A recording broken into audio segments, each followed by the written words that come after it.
بسم اللہ الرحمن الرحیم الحمد للہ رب العالمین وصلی اللہ علی نبینا محمد وعلی آلہ واصحابہ اجمعین۔ جہاں تک آپ کے سوال کہ کیا امام کے پیچھے سورہ فاتحہ پڑھی جائے گی یا نہیں، یا کہ انسان بالکل خاموش کھڑا رہے گا، دیکھیے نبی کریم صلی اللہ علیہ وسلم نے نماز کا جو ہمیں طریقہ بتایا ہے، آپ صلی اللہ علیہ وسلم نے عمل کر کے بھی بتلایا ہے اور صحابہ کرام کو اپنے قول سے اور اپنے فعل سے اس کی تعلیم بھی دی ہے۔ نماز کے بڑے سے بڑے مسئلے سے لے کر کے نماز کے چھوٹے سے چھوٹے مسئلے تک کو اللہ کے رسول صلی اللہ علیہ وسلم نے واضح کر دیا ہے۔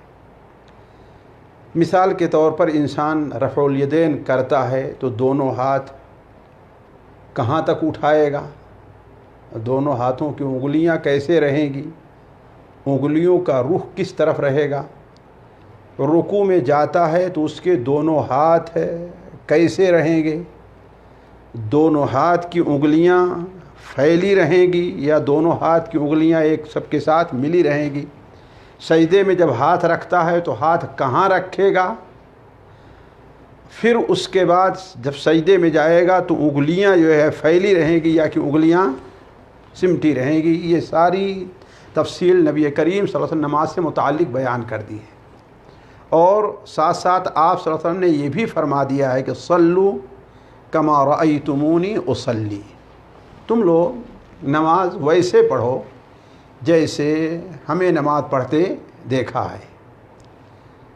تو آپ صلی اللہ علیہ وسلم نے اس کی ساری تفصیلات ہمارے اور آپ کے سامنے نماز پڑھنے کی، نماز کیسے پڑھی جائے گی، نماز کے اوقات کی ساری تفصیلات بیان کر دی ہے۔ امام آپ صلی اللہ علیہ وسلم خود رہا کرتے تھے، امام بن کر کے بھی آپ نے بتا دیا ہے، اور مقتدی امام کے پیچھے کس طریقے سے نماز پڑھے گا، کیا کرے گا، کیا نہیں کرے گا، آپ صلی اللہ علیہ وسلم نے وہ تفصیل بھی بیان کر دی ہے۔ مقتدیوں کے بارے میں آپ صلی اللہ علیہ وسلم تفصیلات دی ہیں، ان میں یہ بھی ہے کہ مقتدی امام کی مکمل اقتداء کرے گا، امام جہاں جھکے گا وہاں وہ بھی، امام جہاں بیٹھے گا وہاں وہ بھی بیٹھ جائے گا، حتیٰ کہ اگر کسی بیماری کی وجہ سے، کسی عذر کی وجہ سے امام کھڑے ہو کر کے نماز نہیں پڑھا سکتا، بیٹھ کر کے نماز پڑھا رہا ہے، تو اس کے پیچھے مقتدیوں کو بیٹھ کر کے نماز پڑھنا ہے۔ آپ صلی اللہ علیہ وسلم نے یہاں تک بتلا دیا ہے، آپ صلی اللہ علیہ وسلم نے یہاں تک، اگر بیٹھ کر کے نماز پڑھتا ہے تو مقتدی کو بھی بیٹھ جانا ہے، یہ نہیں کہ وہ بیٹھا اور امام مقتدی لوگ کھڑے ہیں۔ یہ ساری چیزیں بیان فرمائی۔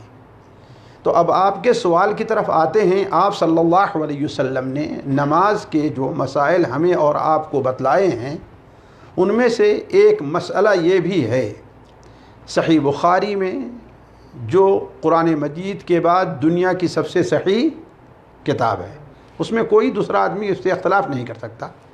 حضرت عبادہ رضی اللہ عنہ کی روایت ہے کہ آپ صلی اللہ علیہ وسلم نے ارشاد فرمایا، لا صلاۃ لمن لم یقرأ بفاتحۃ الکتاب، جو شخص سورہ فاتحہ نہ پڑھے اس کی نماز نہیں، لا صلاۃ کوئی نماز نہیں ہے اس شخص کی جو سورہ فاتحہ نہیں پڑھتا ہے۔ اس میں آپ صلی اللہ علیہ وسلم نے یہ نہیں کہا کہ امام ہے یا مقتدی ہے، اکیلے نماز پڑھ رہا ہے یا امام کے پیچھے نماز پڑھ رہا ہے، فرض پڑھ رہا ہے یا سنت پڑھ رہا ہے، نفل پڑھ رہا ہے، رات کی نماز ہے یا دن کی نماز ہے، رکوع سجدے والی نماز ہے یا بغیر رکوع سجدے کی نماز ہے۔ بغیر رکوع سجدے کی بھی نماز ہے نا، وہ کون سی نماز ہے؟ جنازے کی نماز، اس میں انسان رکوع اور سجدہ نہیں کرتا ہے۔ آپ نے کیا بیان فرمایا؟ لا صلاۃ لمن لم یقرأ بفاتحۃ الکتاب، اس شخص کی نماز نہیں ہے جس نے سورہ فاتحہ نہیں پڑھی۔ تو یہ حدیث ہمیں اور آپ کو بتلاتی ہے کہ نماز میں سورہ فاتحہ نماز کا ایک رکن ہے، جسے چھوڑنا نہیں ہے۔ اب یہ ہو سکتا ہے کہ کوئی یہ کہے کہ امام کے پیچھے ہم اگر ہیں تو امام جیسے دوسری قرات ہمارے لیے کرتا ہمیں نہیں کرنا، ہمارے لیے کافی ہوگی، ویسے سورہ فاتحہ بھی کافی ہوگی، کہہ سکتا ہے نا؟ جیسے امام کوئی سورت پڑھتا تو ہم سورت پڑھتے ہیں نہیں پڑھتے، وہ ہم سنتے رہتے ہیں، تو جب وہ ہمارے لیے سننا ہے تو یہ کیوں سننا نہ ہو؟ تو اس کا اولاً پہلا جواب یہ ہے کہ آپ صلی اللہ علیہ وسلم نے دوسری کسی صورت کے بارے میں نہیں بتا، یہ نہیں کہا کہ اس کی قرات نہیں ہوئی جس نے قرات نہیں کی، آپ نے کیا کہا جسے سورہ فاتحہ نہیں پڑھی، تو گویا سورہ فاتحہ کی خصوصیت ہے دوسری صورتوں کے مقابلے میں۔ دوسری بات یہ ہے کہ سنن ابو داؤد میں یہی حضرت عبادہ ابن صامت نے آپ صلی اللہ علیہ وسلم کی زندگی کا ایک واقعہ بیان کیا ہے کہ آپ صلی اللہ علیہ وسلم ایک بار نماز پڑھا رہے تھے، تو کوئی شخص آپ کے پیچھے بھی نماز پڑھ رہا تھا جس کی وجہ سے وہ قرات کر رہا تھا، جو نماز پڑھ رہا تھا جس کی وجہ سے آپ کو پریشانی ہو رہی تھی۔ اس لیے ایک ظاہر بات، ایک آدمی نماز پڑھتا رہے پیچھے سے کھانستا بھی آدمی، پھر اس کو پریشانی ہو جایا کرتی ہے۔ اور بعض لوگ کچھ بلند آواز سے نہیں پڑھیں گے، آواز الحمدللہ رب العالمین الرحمن الرحیم مالک یوم الدین، تو امام کو یہ جو سوسو کی آواز ہے اس سے امام کو الجھن ہوتی ہے۔ تو آپ صلی اللہ علیہ وسلم نے نماز کے بعد فرمایا، کیا تم لوگ امام کے پیچھے کچھ پڑھتے ہو؟ سارے صحابہ کرام خاموش رہ گئے۔ کہا کہ آج مجھے قرات کرنے میں پریشانی الجھن ہو رہی تھی، کون پڑھ رہا تھا؟ تو ایک صحابی نے کہا کہ اے اللہ کے رسول میں پڑھ رہا تھا۔ آپ نے فرمایا لا تفعلوا الا بأم القرآن فإنه لا صلاة لمن لم يقرأ بها۔ سنن ابو داؤد میں حضرت عبادہ کی حدیث صحیح سند کے ساتھ ثابت ہے، لا تفعلوا الا بأم القرآن، تم کچھ نہ پڑھو مگر سورہ فاتحہ۔ ام القرآن کس سورت کا نام ہے؟ سورہ فاتحہ کا۔ سورہ فاتحہ کے بہت سے نام ہیں، 17 سے زائد نام سورہ فاتحہ کے ہیں۔ فاتحہ ہے، ام الکتاب ہے، ام القرآن ہے، قرآن مجید میں اسے ام القرآن ہے کہ نہیں ہے کہا گیا ہے۔ المثانی ہے، المثانی یہ بھی سورہ فاتحہ کے ناموں میں سے ہے۔ تو آپ نے فرمایا کہ نہ پڑھو مگر سورہ فاتحہ، کیوں؟ آگے فرمایا فَإِنَّهُ لَا صَلَاةَ لِمَن لَّمْ يَقْرَأْ بِهَا، اس لیے کہ جو شخص سورہ فاتحہ نہیں پڑھتا ہے اس کی نماز نہیں ہوتی۔ صحیح مسلم میں، جو صحیح بخاری کے بعد کیا ہے، دوسرے مقام پر ہے، صحیح مسلم میں حضرت ابو ہریرہ رضی اللہ تعالیٰ عنہ کا فرمان ہے کہ وہ بیان کرتے ہیں کہ اللہ تعالیٰ فرماتا ہے، اللہ رسول فرمایا کہ اللہ تعالیٰ فرماتا ہے، کون؟ اللہ تعالیٰ فرماتا ہے انی قسمت الصلاۃ بینی و بین عبدی، ہم نے نماز کو اپنے اور بندوں کے درمیان آدھا آدھا بانٹ دیا ہے۔ نماز سے مراد یہاں پر کیا ہے؟ سورہ فاتحہ ہے۔ نماز سے مراد کیا ہے؟ ابھی اس لیے آگے جو بتائے رہے ہیں اس سے پتہ چلتا ہے، یہ نہیں کہ ہم اپنی طرف سے نہیں کہہ رہے ہیں، آگے جو بتا رہے ہیں کہ اللہ تعالیٰ فرماتا ہے کہ ہم نے نماز کو اپنے اور بندوں کے درمیان بانٹ دیا ہے، یعنی گویا سورہ فاتحہ کو نماز کہا گیا ہے۔ کیوں؟ اس لیے کہ بغیر سورہ فاتحہ پڑھے نماز نہیں ہوتی۔ جیسے رکوع بول کر کے قرآن میں نماز مراد لیا گیا ہے، سجدہ بول کر کے نماز مراد لیا گیا ہے، سجدہ بول کر کے نماز، کیوں؟ اس لیے کہ بغیر سجدے کے نماز نہیں ہے، بغیر رکوع کے، ایسے ہی بغیر فاتحہ کے نماز نہیں ہے۔ اس لیے اللہ نے کیا اس کو بیان فرمایا، ہم نے نماز کو اپنے اور اپنے بندوں کے درمیان آدھا آدھا بانٹ دیا ہے۔ وہ کیسے؟ اللہ تعالیٰ فرماتا ہے کہ جب بندہ کہتا ہے الحمدللہ رب العالمین، اس لیے ہم نے کہا نماز سے کیا مراد ہے؟ سورہ فاتحہ ہے۔ خدا حدیث بتا رہی ہے جب بندہ کہتا الحمدللہ رب العالمین تو اللہ تعالیٰ فرماتا ہے کہ میرے بندے نے میری تعریف کی ہے۔ اور یہ چیزیں ہمیں سمجھنا چاہیے، اور یہ سوچ کر کے ہم جب نماز میں پڑھیں کہ گویا اللہ تعالیٰ ہماری باتوں کا جواب دے رہا ہے۔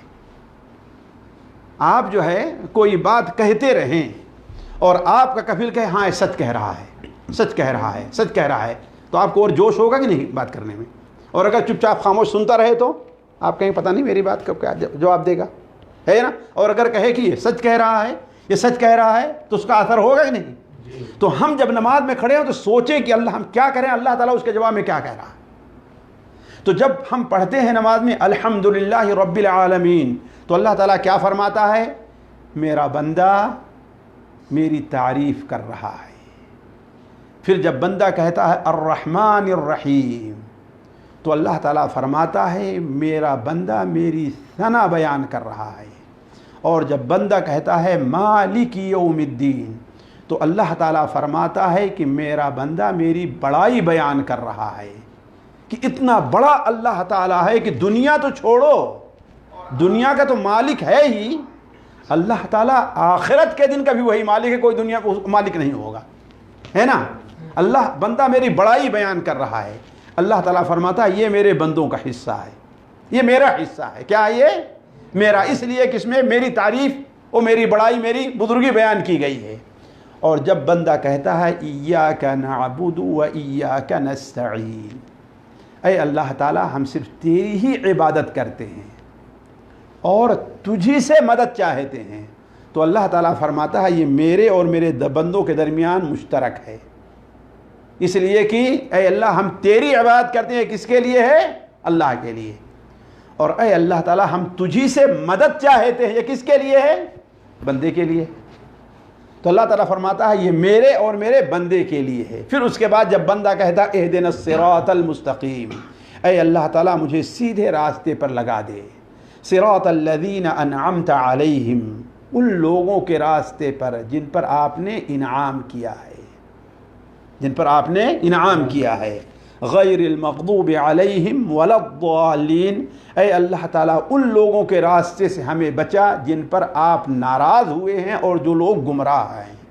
تو اللہ تعالیٰ فرماتا ہے یہ میرے بندے کے لیے ہے، میں اپنے بندے کی یہ مانگ پوری بھی کروں گا، بندے کی اس مانگ کو پوری۔ تو اس حدیث کے اندر اللہ تعالیٰ نے سورہ فاتحہ کو کیا قرار دیا؟ نماز۔ کیوں؟ اس لیے کہ اس کے بغیر نماز نہیں ہوتی۔ اسی لیے اسی حدیث میں ہے جو میں بتانا چاہتا ہوں آپ کو، جس کے لیے اتنی لمبی حدیث ہم نے آپ کے سامنے رکھی ہے۔ حضرت ابو ہریرہ کے شاگرد فارسی نے کہا کہ اے ابو ہریرہ، ہم لوگ کبھی کبھار امام کے پیچھے ہوتے ہیں تو کیا کریں؟ ہم لوگ امام کے پیچھے رہتے ہیں تو کیا کریں؟ تو انہوں نے فرمایا اقرأ بها فی نفسک یا فارسی، اے فارسی تم اسے آہستہ آہستہ پڑھ لیا کرو، تم اسے آہستہ آہستہ پڑھ لیا کرو، یعنی آواز نہ نکلے، ہے نا، پڑھ لیا کرو۔ تو یہ دونوں حدیثیں، ایک صحیح بخاری اور صحیح مسلم کی اور دوسری حدیث صحیح مسلم کی، یہ حدیث یہ بتلاتی ہے کہ ہمیں امام کے پیچھے سورہ فاتحہ پڑھ لینا چاہیے، اس طریقے سے کہ امام کو ایسے آواز، جیسے بعض لوگوں کی آواز پڑھتی ہے نا کہ اکیلے پڑھیں پھر بھی دوسرا کوئی سنتا رہے گا، ایسا نہیں، جس سے کسی کو پریشانی اور تشویش ہو، اور آہستہ آہستہ۔ اور بہت آسان ہے، اگر کوئی سوچے کہ آخر امام پڑھتا رہتا ہم کیسے پڑھ پائیں گے، ہے نا، ہم اس کی سنیں کہ پڑھیں، لیکن اگر آدمی سوچے تو بڑی آسانی سے سن بھی سکتا ہے اور پڑھ بھی سکتا ہے۔ اور آپ لوگ تجربہ کر لیں، امام پڑھتا ہے الحمدللہ رب العالمین، ابھی عالمین پر نہیں پہنچا، آپ کہیں گے پڑھ لیں گے، آسان نہیں پڑھیں گے، تو گویا آپ سنے بھی، اور جیسے کہ ایک شاعر کوئی ہے شعر پڑھتا رہتا ہے کہ نہیں ہے، آپ کو بڑا اچھا لگا تو آہستہ سے آپ اپنے طور پر اس کو دوہرا بھی لیتے کہ نہیں لیتے، تو ٹکراؤ بھی نہیں ہوتا ہے اور پڑھ بھی لیتا ہے۔ تو اس طریقے سے سورہ فاتحہ آسانی سے انسان پڑھ بھی سکتا ہے، اور اس کا ایک فائدہ یہ بھی ہوگا کہ انسان کو اگر پڑھنا نہیں ہے تو وہ سوچے گا، بھول جائے گا امام کیا پڑھ رہا ہے، لیکن جب یہ سوچے گا ہمیں پڑھنا بھی ہے تو وہ دل لگائے گا، سنے گا بھی اور پڑھ بھی لے گا۔ اس لیے راجح اور صحیح قول یہی ہے کہ ہم اکیلے میں ہیں، امام کے ساتھ ہیں، امام کے پیچھے ہیں، فرض پڑھ رہے ہیں، نفل پڑھ رہے ہیں، کچھ بھی پڑھ رہے ہیں، ہمیں سورہ فاتحہ نہیں چھوڑنی چاہیے، واللہ عالم وصلی اللہ علی نبینا۔ یہاں پر جو ایک بڑا سوال کرتے ہیں شیخ کہ دلیل دیتے ہیں دوسرے لوگ کہ اللہ رب العالمین نے خود قرآن مجید میں کہا کہ وَإِذَا قُرِئَ الْقُرْآنُ فَاسْتَمِعُوا، کہ جب قرآن پڑھا جائے تو تمہیں سننا چاہیے۔ امام قرآن پڑھتے ہیں، اس وقت کیا جواب دیں گے اس آیت کا؟ بھائی دیکھیے، اس میں کوئی شک نہیں ہے، لیکن ایک عام سا سوال ہے کہ اس آیت کو ہم نے زیادہ سمجھا ہے کہ اللہ کے رسول صلی اللہ علیہ وسلم زیادہ سمجھے؟ ایک سوال ہے، قرآن کو زیادہ سمجھنے والا کون ہے؟ اللہ کے رسول صلی اللہ علیہ وسلم ہے نا۔ تو آپ صلی اللہ علیہ وسلم نے جب یہ فرمایا کہ لا تقرؤوا الا بام القرآن، تم نہ پڑھو مگر سورہ فاتحہ، اس لیے کہ بغیر سورہ کوئی نماز نہیں ہوتی، تو آپ نے سمجھا نہیں اس آیت کو؟ اور ہم سمجھ رہے ہیں، اس کو کون مانے گا کہ آپ نے سمجھا نہیں ہے؟ سوچنے کی بات ہے۔ یا تو یہ کہیے کہ حدیث نہیں ہے، بخاری اور مسلم میں اگرچہ ہے، آپ اس کا انکار کر دیجیے، کہیے کہ حدیث ہے نہیں، آپ نے فرمایا ہی نہیں ہے، آپ یہ بھی نہیں کہہ سکتے۔ تو اصل یہ ہے کہ ہم گویا کی ایسی صورت اختیار کریں کہ ہم سنیں بھی اور پڑھیں بھی، ہم سنیں بھی اور پڑھیں بھی، ایک چیز۔ دوسری چیز، ہمیں دیکھیے قرآن مجید میں اللہ تعالیٰ فرماتا ہے وَلَوْ كَانَ مِنْ عِنْدِ غَيْرِ اللَّهِ لَوَجَدُوا فِيهِ اخْتِلَافًا كَثِيرًا، اگر یہ قرآن اللہ کے علاوہ کسی اور کی طرف سے آیا ہوتا تو اس میں بہت اختلاف پاتے آپ۔ ہمارا یہ ایمان ہے، ہمارا یہ یقین ہے کہ اللہ تبارک و تعالی نے نبی صلی اللہ علیہ وسلم پر دو چیزیں نازل کی ہیں۔ کیا؟ دو چیزیں نازل کی ہیں۔ وہ کیا ہے؟ ایک کتاب الہی ہے اور ایک حدیث رسول ہے۔ ایک کتاب الہی ہے اور دوسری حدیث رسول ہے۔ کتاب الہی وہ بطور قرآن کے تلاوت کی جاتی ہے، اور حدیث رسول وہ بطور قرآن کے نہیں، وہ صرف بطور عمل کے ہے اور سمجھنے کے ہے کہ نہیں؟ اس لیے کہ خود قرآن مجید میں اللہ تعالیٰ فرماتا ہے وَمَا يَنْطِقُ عَنِ الْهَوَىٰ إِنْ هُوَ إِلَّا وَحْيٌ يُوحَىٰ، وہ اپنی طرف سے کچھ نہیں کہتے ہیں، اللہ یہ کہ ان کی طرف کچھ چیز کی وحی کی جاتی ہے کہ نہیں ہے؟ اسی طریقے سے اللہ تعالیٰ قرآن مجید میں واضح طور پر فرماتا ہے وَيُعَلِّمُكُمُ الْكِتَابَ وَالْحِكْمَةَ، یہ رسول جو ہے تمہیں کتاب کو سکھاتا ہے اور حکمت کو۔ حکمت کیا چیز ہے؟ یہی حدیث رسول ہے۔ تو اللہ کے رسول صلی اللہ علیہ وسلم کی حدیث صحیح بخاری اور صحیح مسلم میں، ظاہر بات کس کا؟ گویا کہ یہ بھی اللہ کا فرمان ہوا کہ نہیں ہوا یہ؟ تو اگر اس طرح اللہ کے فرمان میں کوئی تضاد نہیں ہے تو ہم یہ کہیں گے کہ سورہ فاتحہ تو پڑھیں گے، سورہ فاتحہ کے علاوہ اور کچھ کیا ہے ہم نہیں پڑھیں گے، ہم سنیں گے، تاکہ حدیث پر بھی عمل ہو جائے اور قرآن پر بھی عمل ہو جائے۔ اگر ہم کہتے ہیں کہ نہیں پڑھیں گے تو ہم قرآن پر عمل کیے اور حدیث کے اوپر عمل نہیں کیے، جبکہ دونوں چیزیں کس کی طرف سے ہیں؟ دونوں اللہ کی طرف سے۔ اللہ کے رسول اپنے دل سے کوئی بات نہیں کہا کرتے تھے جب تک اللہ تعالیٰ کا اشارہ نہیں ہوتا تھا، ہے کہ نہیں؟ ایک چیز اور ایک اور بات ہم سمجھ لیں، آج ہمارے یہاں نماز کا وہ تصور غلط ہے جو اللہ کے رسول کے زمانے میں تھا، وہ نہیں ہے۔ نبی صلی اللہ علیہ وسلم کی نماز جتنی ہلکی ہماری ہوتی نہیں، ہلکی نہیں ہوا کرتی تھی۔ سورہ فاتحہ ایک قرأت کا بہت معمولی سا حصہ ہے، قرأت کا بہت معمولی سا حصہ۔ فجر کی نماز میں اللہ کے رسول صلی اللہ علیہ وسلم ایک رکعت میں 40 آیت سے لے کر کے 60 آیت تک پڑھا کرتے تھے۔ کتنا؟ 40 سے 60۔ دونوں رکعتوں میں ملا کر کے آپ تقریباً 60 سے 100 آیت پڑھا کرتے تھے۔ ذرا سوچیں یہاں، علیہ السلام۔ آج لوگ کیا ہے، کہیں کہ امام پاگل ہو گیا، اتنا لمبا، ہم سے نیند آ رہی، تھکے ہیں، ہمیں کام پر جانا ہے۔ تو آج نماز ہمارے یہاں کھیل ہے، ہم ایک ڈیوٹی سر پر سے اتارتے ہیں بس۔ اور یہ فرق آپ آسانی سے سمجھ سکتے ہیں۔ آپ اپنی گاڑی اپنے طور پر اپنے حساب سے چلا رہے ہوں اور کسی بطور ڈرائیور چلا رہے ہوں، دونوں میں فرق رہے گا نہیں؟ فرق ہے نا۔ وہاں کتنا جلدی فرصت چاہیں گے آپ، اور مہینے میں آپ کس کی امید رہے گی؟ تنخواہ کی۔ بس اگر اس کا ڈر نہ رہے تو جی، لیکن اگر اپنی گاڑی اپنے طور پر ہے تو ہم، یہی فرق ہے، ہم عبادت کو اپنی ایک ذمہ داری نہیں، اپنی ایک ڈیوٹی سمجھ رہے ہیں۔ سر پر ہمارے بوجھ سے اتار دینا چاہتے ہیں، ورنہ آج ہماری نماز اصل نہیں ہے۔ تو ظاہر بات ہے سورہ فاتحہ مشکل سے 1 منٹ کا معاملہ ہے، 7 آیتیں ہیں، اور ہمیں کتنی آیتیں سننی ہیں؟ 15 آیتیں اور سننی ہیں، 20 اور سننی ہے، 30 اور سننی ہیں۔ تو ٹھیک ہے، ہم غور سے سنیں، وہ دونوں ہو گیا، اختلاف کہاں ہے؟ جی یہ اور کسی کو کوئی سوال ہو تو کریں انشاءاللہ تعالی۔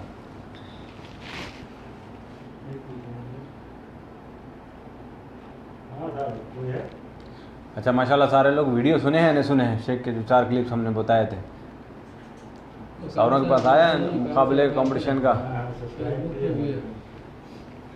جی جی جی سنے ہو؟ سوال کریں اس میں سے؟ پھر منڈی ہلا رہے تھے، تیاری کرنا اچھے سے، ٹھیک ہے؟ ابھی تو شارٹ بالکل تھوڑے 8 منٹ 9 منٹ کی کلپ ہے۔